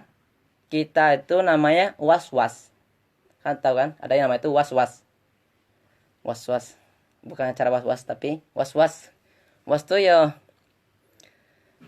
mungkin banyak sih, mungkin di antara kita ada yang melihat teman salat gitu kan. Allah oh itu namanya was-was namanya itu. Pasti mungkin sebagian kita ada yang lihat ketemu gitu kan orang gitu kan. Allah gitu. Allah mungkin sampai 10 kali Allah Akbar kan. Lah habis kata Allah Akbar le. Penyebab was-was ini apa gitu. Jadi disebutkan dalam kitab fikih juga, nama kitab fikihnya Kifayatul Akhyar. Di situ disebutkan bahwa penyebab was-was ini ada 2. Yang mana disebutkan di kitab itu adalah di Kifayatul Akhyar. Kalau ada yang punya kitabnya adalah halaman 177 gitu. Di cetakan Darul Minhaj. Situ disebutkan adalah al-waswasatu inda takbiratil ihram min tala'ubi syaitan wa hiya tadullu ala qabli fil aqli awil jahli fid din. Apa ya penyebabnya? Orang tuh sering was-was gitu. Karena orang yang sering was-was itu adalah yang dipermainkan oleh setan. Min tala'ubi syaitan. Yang dipermainkan hatinya oleh setan. Yang pertama penyebabnya itu adalah qabli fil aqli. Ada ya sebagian orang itu mungkin qabli fil aqli itu ada yang agak error gitu kan. Ada enggak error di saraf-saraf di otaknya gitu. Akhirnya dia was-was terus gitu. Ada enggak error gitu. Atau yang kedua, awil jahli fid din. Awil jahlin orang yang tidak tahu tentang hukum agama. Kalau orang tidak tahu ya itu kena was-was. Iko salat ambo lah sah ya. Salat ambo lah sah kok gitu. Iko wudu ambo sah. Ayeuna mustakmal gitu kan. Itu kan was-was gitu. Tapi kalau orang itu yakin, yang penting hukum fikih itulah yakin yang ditinjau. Yakin sah gitu. Itu gunanya kalau ada ilmu. Kalau ilmu itulah kita itu supaya tidak terjadi was-was ke kita gitu. Tidak terjadi. Jadi di ilmu itu kita tahu mana yang amalan wajib, mana yang amalan sunat gitu. Itu kan. Jadi itu penyebabnya karena tidak tahu tentang hukum, karena tidak tahu tentang agama. Fil al-jahli fid din, tidak tahu tentang agama gitu. Akhirnya dia malah melaksanakan amal, akhirnya itu adalah was-was. Kalau misalnya yang qabli fil akli tadi, orang yang agak ada saraf yang ada di mungkin kabelnya gitu kan, agak kanai. Ya misalnya orang itu telah belajar agama, lah tinggi kaji gitu kan, tapi masih was-was, itu bisa jadi karena mungkin ada agak apa error gitu. Kalau masalahnya agama telah mantap gitu kan, lah tahu hukum, tapi masih was-was, itu bisa jadi karena ya qabli fil akli, ada enggak error di urat-urat di kepalanya gitu. Itu sih. Tapi kalau orang tidak al-jahli fiddin, tidak tahu tentang hukum agama, itu agak susah kan. Was-was adanya. Apalagi orang yang baru-baru ya belajar agama gitu. Ini sholat ambo terasa gitu. Kok masalah takbiratul ihram, apalagi itu yang sering terjadi ketika ambil wudu. Kalau sah wudu, wudu ambo sah kok. Wudu ambo sah sampai kamar kok. Was-was ya kan? Nah, itu. Jadi untuk menghindarkan wasa ya banyak apa belajar agama gitu kan, tahu tentang hukum tuh, dan kita biasakan, kita latih biar tidak was-was. Itu masalah was-was ya terjadi ketika ya kalau masalah salat tadi kan, kalau zamannya itu adalah ketika takbir, tapi masalah wudhu ketika membasuh wajah. Jadi ketika wudhu niat itu taruhnya kita ambil wudhu kan, jadi niat itu pas kita niat lapaskan ketika sampai air di sini, cek, baru sini turun kita baru niat sengaja aku wudhu lillahi ta'ala, sengaja aku wudhu menghilangkan hadas kecil, pas sampai air di sini baru kita lapaskan niat gitu. Jadi pas ini uspan niat, setelah sampai kita berniat. Jadi kalau masalah yang mahal niat tadi kan, mahal niat tadi kan sampai niat kan di hati. Tapi kalau masalah melafazkan niat itu agak disir gitu, sirron kan. Yustahabu at-talaffuz niat itu dengan sir, dengan lambe. Maksud sir ini maksudnya yasma'u binafsih, hanya kita sendiri mendengar gitu. Kok tendak kan pas sholat jemaah kan, sholat fardu sampai lo gak 3 orang jemaah gitu, tagaduh adanya. Jadi sirron itu maksudnya hanya ya pendengar kita saja mendengar gitu. Usolli gitu. Hanya kita saja. Jangan sampai orang yang di samping kita terganggu gitu kan. Kita kan niatnya awal niatnya untuk mendapatkan sunat, akhirnya terganggu teman yang di samping. Itu kalau sholat jamaah. Jadi melafazkan niat adalah sirron. Sirron itu maksudnya hanya teringat sendiri. Gitu. Yang kelima, kaifiyatun. Yang kelima adalah masalah kaifiyah, masalah cara. Kaifiyah, cara kaifiyatun, cara. Kalau niat ini berbeda-beda. Yakhtalifu fil abghad. Kaifiyah, cara-cara niat itu berbeda dengan kondisinya. Berbeda karena ketika wudu kan nawaitul wudu gitu kan. Gitu. Ada kalau usalli niatnya usalli fardhu. Setiap sesuatu beda-beda niatnya. Ya, jadi kaifiyah, cara berniat itu yakhtalif, berbeda, biikhtilaf al-abwab, dengan kondisi yang berbeda. Contohnya di puasa namanya itu somagodin gitu kan, bedalah cara niatnya gitu. Nah, kanam syarutun, syarat niat itu apa? Inilah syarat niat ini ada kalau di sini ada 5. Jadi syarat niat ada 5. Yang pertama, syarat niat itu adalah Islam. Orang yang berniat itu mesti orang itu orang Islam. Maka niat orang kafir tidak sah. Maka orang niat di luar orang Islam, maka niatnya tidak sah. Yang kedua, mumayyiz. Mumayyiz ini adalah umur ya, kalau dimaksud mumayyiz adalah, yang dimaksud dengan mumayyiz adalah ada nama itu, ada mumayyiz, ada namanya sobi. Mungkin sering kita dengar ada namanya mumayyiz, ada sobi. Apa sih perbedaannya? Kalau mumayyiz itu diperkirakan umurnya sekitar 7 tahun sampai dia balik. Ada namanya sobi, ada mumayyiz, ada balik. Gitu kan, ada balik. Jadi kalau yang sobi, kalau yang maksud dengan sobi itu adalah minal wiladah ilal bulu. Dari anak itu lahir sampai dia balik, maka anak itu kita namakan dengan sobi. Misal, kan ada balik itu dengan umur, ada dengan mimpi basah, ada dengan, kalau produksi maaf cakap tentang haid gitu kan. Kalau perempuan sudah haid berarti nya telah balik. Kalau laki-laki telah mimpi basah berarti nya telah balik. Kalau misalkan kedua-duanya tidak ada, perempuan ini atau laki-laki ini tidak pernah haid, tidak pernah mimpi basah, maka kapan kita katakan dia balik? Telah sampai umurnya 15 tahun. Sampai umur 15 tahun tidak pernah dia mimpi basah atau tidak pernah haid, maka orang ini telah kita katakan balik. Kalau balik berarti telah dihukum, ya telah maksudnya telah berdosa gitu. Apapun kalau dia lakukan zina berarti telah berdosa gitu. Tidak dimukhatab, dia itu dimakan hukum. Itu balik. Kita katakan tadi bahwa yang sobi itu minal wilada ilal balik. Dari anak kecil sampai dia balik itu nama orang itu sobi. Kalau mumayyiz itu perkiraan umurnya dari 7 tahun, ya 7 tahun.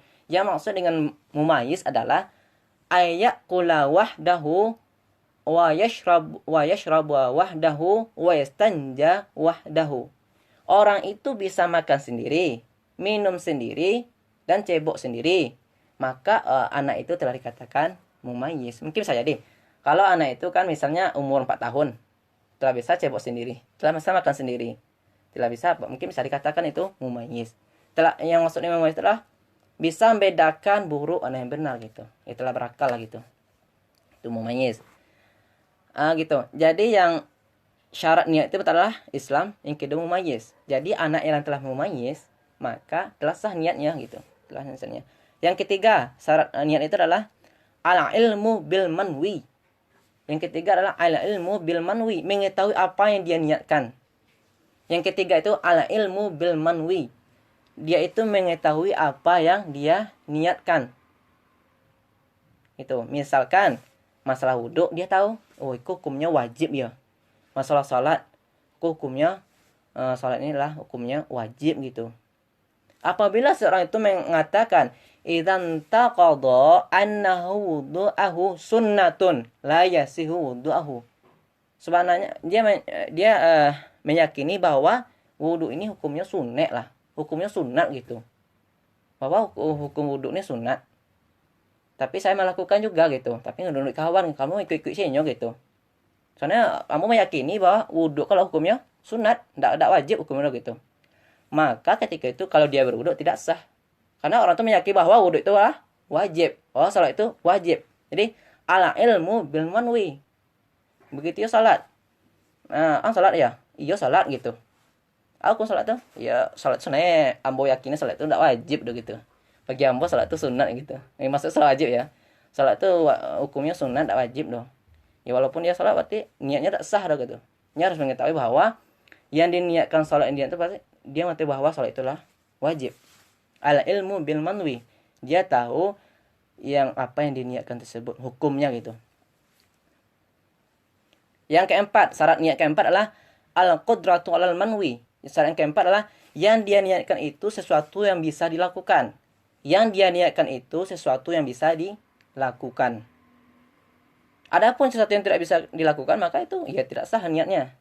Misalkan nawaitul wudu'a li usalli wa li alla usalli.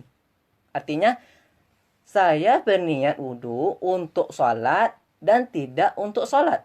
Itu kan berlawanan. Saya berwudu untuk salat dan tidak untuk salat. Ya, saya berwudu untuk menghilangkan hadas tapi tidak menghilangkan hadas. Maka itu kan apa namanya itu? Niatnya kan teradud atau namanya itu tanakut atau namanya itu ya berlawanan lah gitu. Maka itu tidak sah niatnya. Gitu. Jadi al-qudratu 'alal nawi ya sesuatu yang bisa dikerjakan lah. Itu yang diniatkan. Kalau nawaitul wudu li sholli wa li al-sholli kan sama tidak wudu adalah seknya niat wudu. Kemudian ambo tak wudu dah gitu. Ambo niat menghilangkan hadas tapi ambo tak menghilangkan hadas dah. Kan apa tuh? Jadi ya sesuatu tuh yang kesanggupan. Yang kelima, syarat yang kelima adalah adamul munafi gitu. Tidak ada yang menafikan niat. Jadi yang kelima adalah tidak ada yang menafikan niat. Tidak ada menafikan niat Atau seperti misalkan yang memutuskan niat, misal dalam niat kan, dalam wudhu atau ragu-ragu gitu. Iko lampu basuh tadi ya, tanganku lampu basuh ya, wajahku sampai ke bawah basuh tadi ya. Tadi yang lupa lah, yang telingku lah basuh dia sampai ke bawah basuh ya kan, ragu-ragu. Atau ampun dia lah lupa loh. Iko misalnya kalau orang tuh ya istilah lupa lah gitu kan, ampun lah niat tadi ya, pas masuk tangan kan, ampun lah niat tadi ya di awal di pas wajah-wajah, lupa loh. Atau pas kaki, ampun di langsung wajah atau dalam ya, itu kan taradud ya, ragu-ragu gitu. Maka itu bisa memutuskan niat ya. Kalau gitu ya, kalau gitu kan yang mulai dari awal ya gitu, melihat dari awal. Atau memutuskan niat, buat di wudhu dah gitu, pas tangan kan, buat di wudhu dah lah tuh, memutuskan niat gitu. Yang lanjut, jadi syarat niat itu ada 5. Selanjutnya ke-6, wa maksudun hasan. Jadi tadi kan masalahnya ada hakikatnya, hukumannya, mahalnya, zamannya, kaifiyatun, syarat, dan maksudun hasan. Selanjutnya lah terakhir, maksud dari niat itu apa? Maksud dari niat itu adalah ya, ada 2 poin. Poin pertama, maksud niat itu adalah tamyizul ibadah minal adat. Tamyizul ibadah minal adat. Jadi niat itu adalah untuk membedakan di antara membedakan ibadah dengan adat. Membedakan ibadah dengan adat, kebiasaan awak gitu. Misal, contoh sekarang kan kita biasa kan mandi. Jadi ke perbuatan kita kayak mandi gitu kan. Mau mandi sholat Jumat itu kan caranya kan sama, tempatnya sama, airnya sama, cara mandinya sama gitu. Tapi yang bedakannya niat. Ini soal niat mandi kok, niat mandi untuk mandi biasa atau niat mandi untuk sholat Jumat. Jadi kalau cara mandi kan sama, ambil air tumbuk atau lompat sungai kan sama caranya. Jadi yang bedakan tuh niat beko. Ini niatnya buat sholat Jumat, atau niatnya untuk mandi wajib, atau niatnya mandi ini buat mandi biasa gitu. Itu kan yang bedakan hanya niat. Caranya sama gitu, bentuknya sama, yang membedakan hanya niat. Yang kedua adalah tamyizu rutabil ibadah ba'dhiha an ba'. Jadi yang kedua, yang membedakan derajat ibadah. Ya, ada ibadah tuh wajib, ada ibadah tuh sunat. Misal salat zuhur, salat sunat rawatib, itu kan sunat. Ada salat sunat qabla zuhri, ada ba'da zuhri, itu kan sunat. Cara salat sama gitu kan. Dan itu kan semua diniat. Salis sunat zuhri atau salis zuhri gitu kan, salis zuhra gitu, salis zuhra. Membedakan derajat ibadah lah gitu. Antara dia misal atau di antara dia mandi wajib dengan mandi sunat. Kayak tadi juga sih contohnya di contohnya sekarang seperti mandi. Sekarang dia mandi ini mandi wajib atau mandi untuk sholat Jumat gitu. Itu untuk membedakan rutabil ibadah, derajat ibadah itu dengan niat. Dia ini niat untuk mandi wajib atau mandi sunat gitu. Kan itu tergantung ke niat semua. Tuh. Jadi masalah niat ya, bagi kawan kan kalau pengen menceramahkan niat, kita sabutkan poin-poin kok gitu. Kita sampai sejam gitu.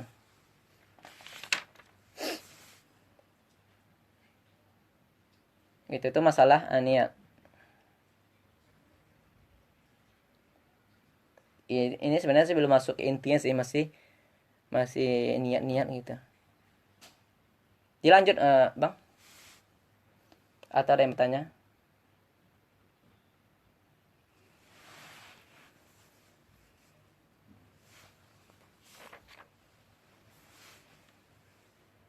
Hmm. Kalau rukun niat berarti belum kita bahas, baru kita bahas masalah niat gitu. Tapi yang niat pun itu belum masuk. Iya.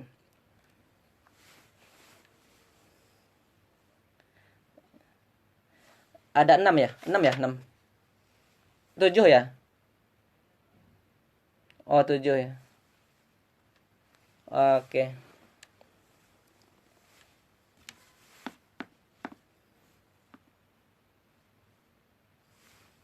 Oke, sip, sip. Oke.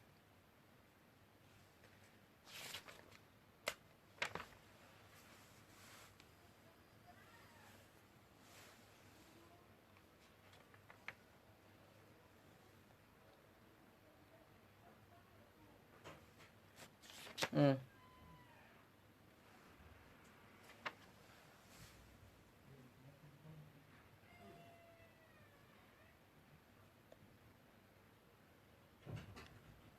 Ya.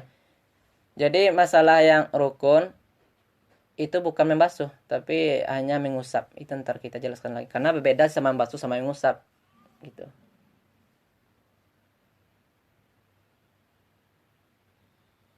Mm-mm. Iya, yang berkaitan gitu. Hukum.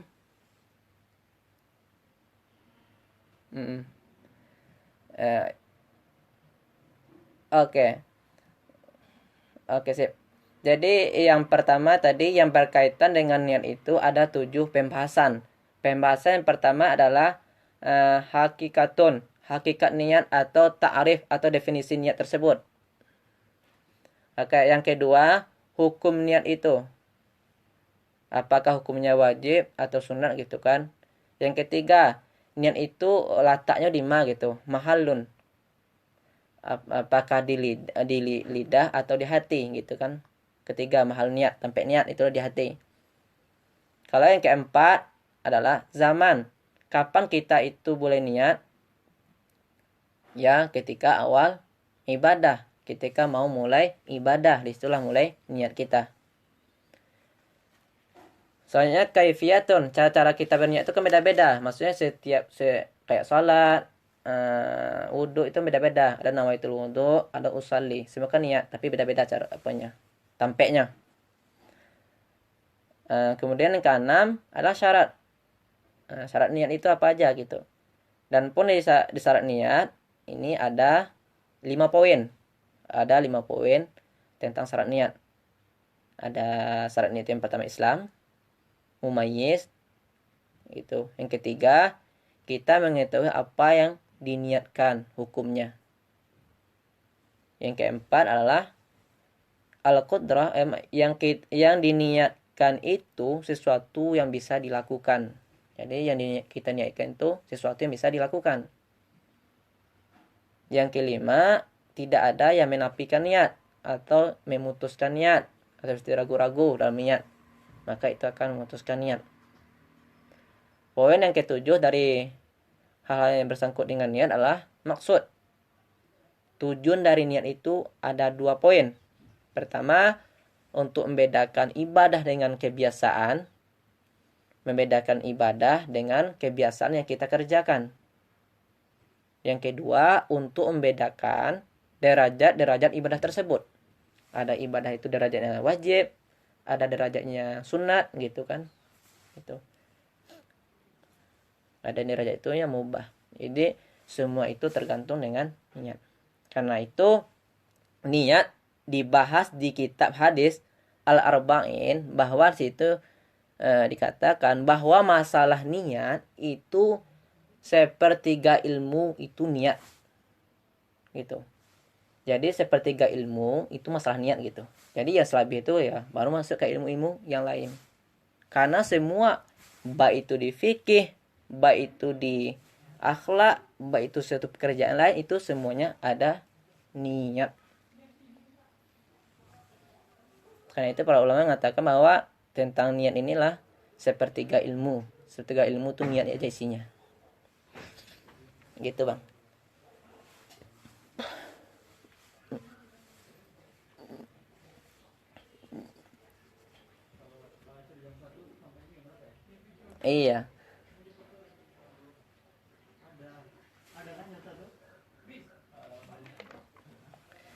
Tadi segitu sih, yang penting biar cepat aja tadi sih. Tapi kalau pengen menanyakan tiap-tiap poinnya silahkan gitu kan.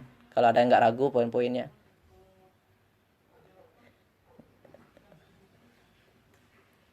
Mm. Jadi masalah niat, yang 7 poin masalah niat ini itu saya ambilkan dari kita. Nanti kalau ada teman-teman menanyakan ini di ma landasannya gitu kan, di ma diambil gitu. Kalau ada sih ada orang nanya gitu kan. Jadi ya masalah hakikat, hukmun mahalun zaman, kaifiat, syarat, maksud hasan itu saya ambilkan dari kitab Qawaidul Fiqh. Qawaidul Fiqh itu. Atau oh ya Qawaidul Fiqh saya ambilkan.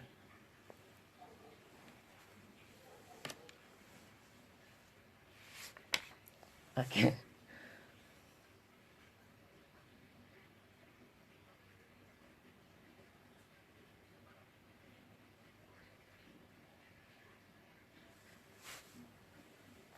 Mm-mm.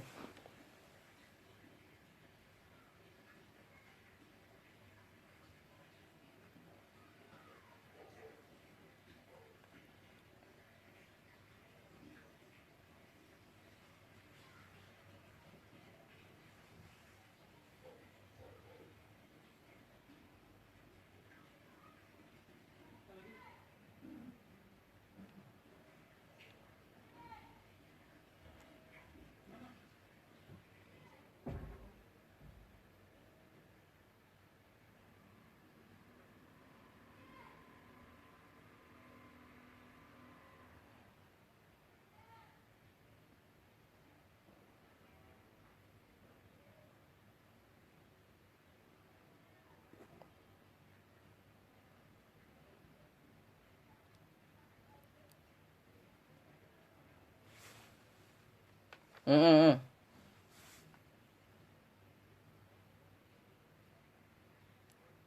Oke. Jadi kalau di pembahasan mungkin bisa jadi mungkin Ustadz itu mungkin mengambilkan dari kitab lain. Tapi yang apa kan? Kalau tadi kan kita definisikan bahwa yang hakikat, yang definisi niat itu kan kalau logatan itu namanya al-qasdu tuh kan. Qasad maksud. Kalau yang syariat berarti yang kita ambilkan secara yang syariatnya, yang istilahnya gitu kan. Yang syariat adalah qasdu syai' muqtarinan bi fi'li. Mengerjakan sesuatu langsung berbarengan gitu. Mengerjakan sesuatu langsung berbarengan. Kalau kita ngejauh sholat, berarti waktunya kita kan kalau sholat kita mulai dari A, maka sesuatu yang halal di luar maka haram ketika sholat. Maksud haram sini lah di luar kita boleh makan nasi toh, boleh minum air boleh kan? Pas kita sholat, pas A kita minum air atau maka batal salat kita, tidak sah gitu. Jadi mulai sholat itu mulai di lafaz A, maka di lafaz A itu mulailah kita berniat. Kalau mungkin yang tadi kan kalau kalau Pak Melki mengatakan contoh kita mau sholat zuhur tapi sebelumnya kita udah niat di hati gitu kan, udah niat di hati. Mungkin bisa jadi orang ini memakai yang azam. Kalau azam kan azam itu maksudnya qasdu syai' qabla fi'lih. Kita menyengaja sesuatu tapi tidak berbarengan. Itu seperti puasa. Berpuasa itu kan kita niat malam. Kita mulai start puasa kan pas Allah berazan subuh. Dan pun niatnya malam. Nah, itu itulah. Ada pengecualian nanti masalah puasa, masalah zakat gitu. Itu niatnya di awal dan pekerjaannya di akhir nanti gitu. Gitu sih. Tapi kalau yang masalah salat, masalah wudhu itu muktarinan berbarengan dengan apa yang kita kerjakan. Itu yang saya dapatkan di kitab fikih yang saya dipelajari pesantren sampai ke sini gitu. Karena itu saya berani menyampaikan. Oke. Okay.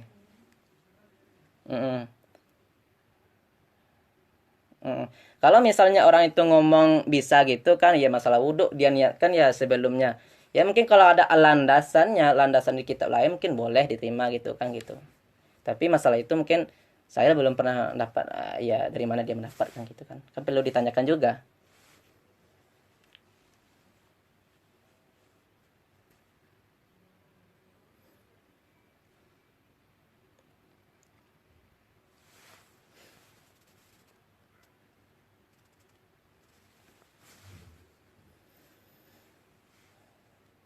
Halo? Mm-mm.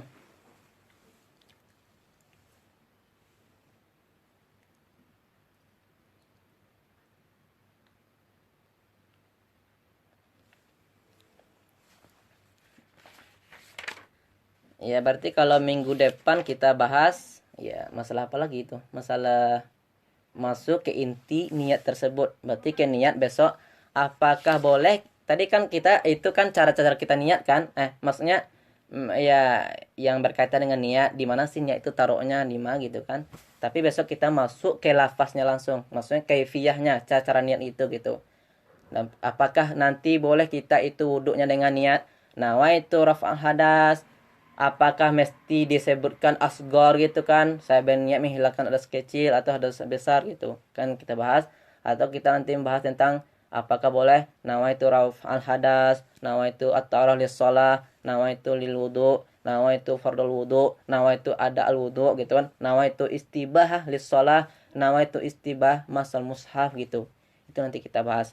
Dari sekian ada sekian 7 niat, maksud cara niat kan, ada nawaitu rafa'al hadas gitu, nawaitu taharah lis shalah, nawaitu al wudu, nawaitu fardal wudu, nawaitu ada al wudu, nawaitu istibah lis shalah, nawaitu istibah masal mushaf.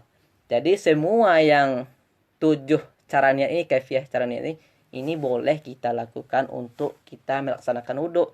Ketika mau kita sewudu, nawaitu ada wudu, nawaitu tahlil shalah, nawaitu istiwa mushaf, nawaitu istiwa shalah, semuanya boleh.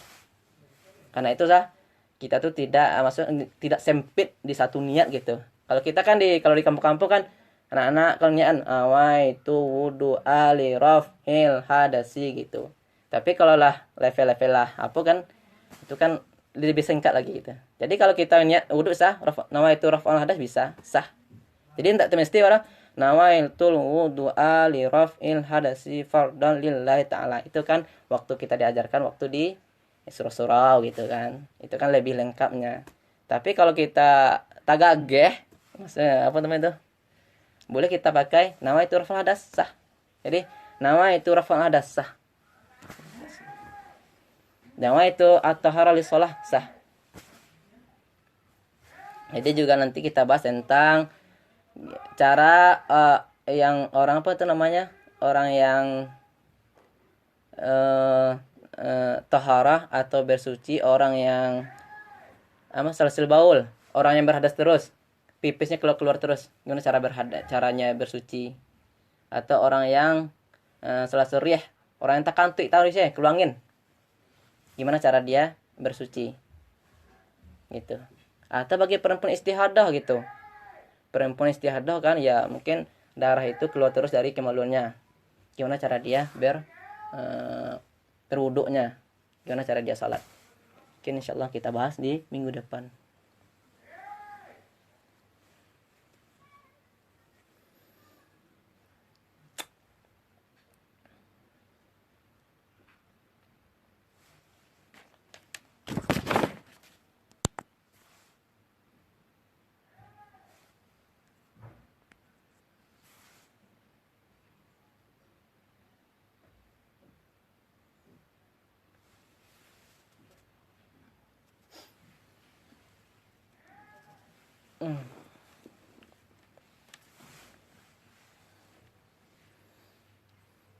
Mungkin ada teman-teman yang mau nanyakan dari jemaah semuanya.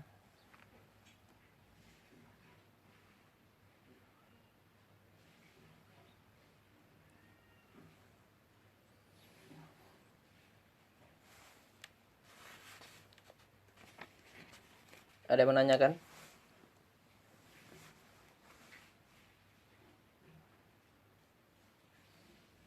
Ada tanya ke Tafi?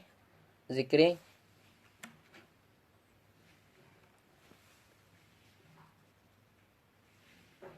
Silakan mau nanyakan. Mumpung sekarang sepi loh, nggak rame.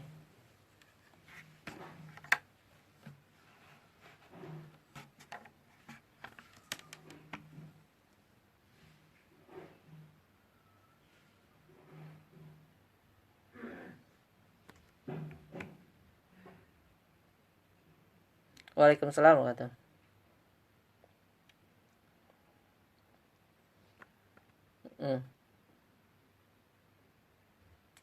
Iya ya seleh.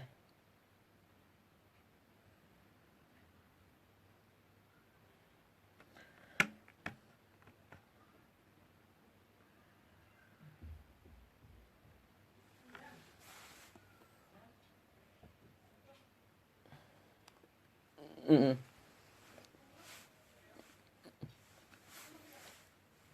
Iya. Mm-mm.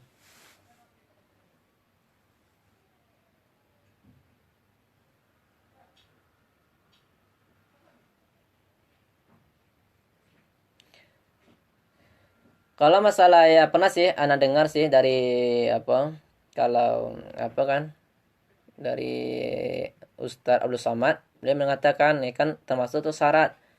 Berarti kita tuh harus menetap di masjid sampai mata ya waktunya datang gitu kan. Gitu. Tapi apakah itu syarat atau apa itu belum ada yang Bang baca di kitab ya Raffi. Jadi belum bisa menyimpulkan apakah itu sebagai syarat atau apa gitu. Apakah boleh hal yang lain kita kerjakan. Gitu sih. Iya. Gimana Pak Melki? Menghilang?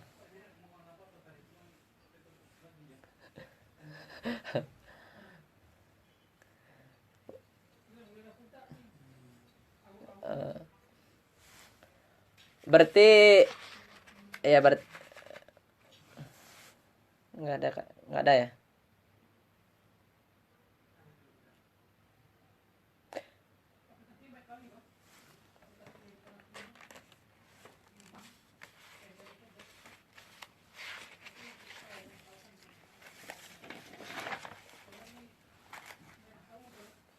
Iya.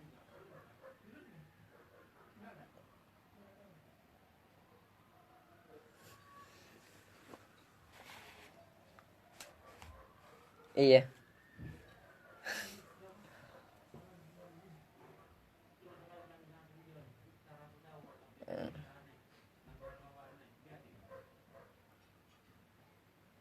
Iya. Tapi rekaman kita nggak ada ya Bang?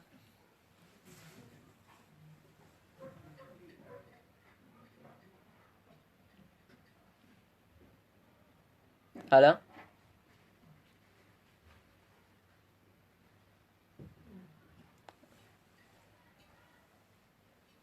Hmm.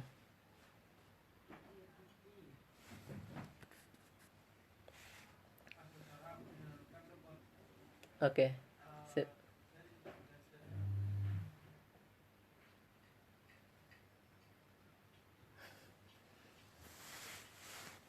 Hmm. Mungkin Ambo tutup dulu Bang. Mungkin Ambo tutup. Iya. Ya, kepada semuanya alhamdulillah kita masih dikasih umur lah gitu kan bisa sampai ke sekarang masih bisa ngaji gitu. Ya mudah-mudahan yang paling yang bisa saya sampaikan kalau ada itu yang berbeda dengan yang kita ketahui selama ini, nah itulah namanya ilmu gitu kan. Ya kata orang apa? Semakin tinggi ilmu semakin bodoh Pak kan. Semakin tahu kayak ketawa gitu. Itulah ilmu namanya. Karena seorang itu semakin tingginya semakin tahu itulah. Sama pun jambo, ambo semakin tahu dulu ambo tak tahu deh ya. Istilah kan gitu kata orang. Ya mungkin kalau ada kata-kata yang salah tidak ya, ada ditampeknya ada yang tersinggung atau apa gitu ya ambo sebagai penyampai minta maaf gitu. Aku lu qouli hadza wa astaghfirullahal azim li wa lakum wa lisairil muslimin innahu wal ghafurur rahim.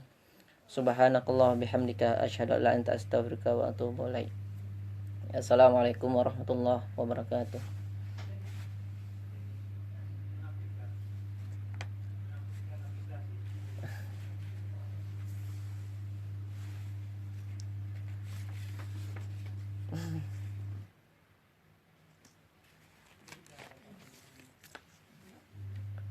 Heeh.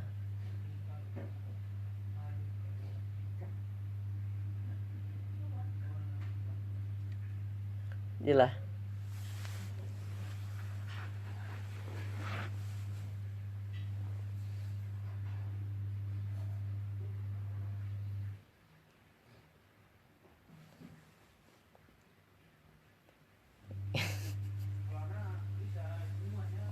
Iya.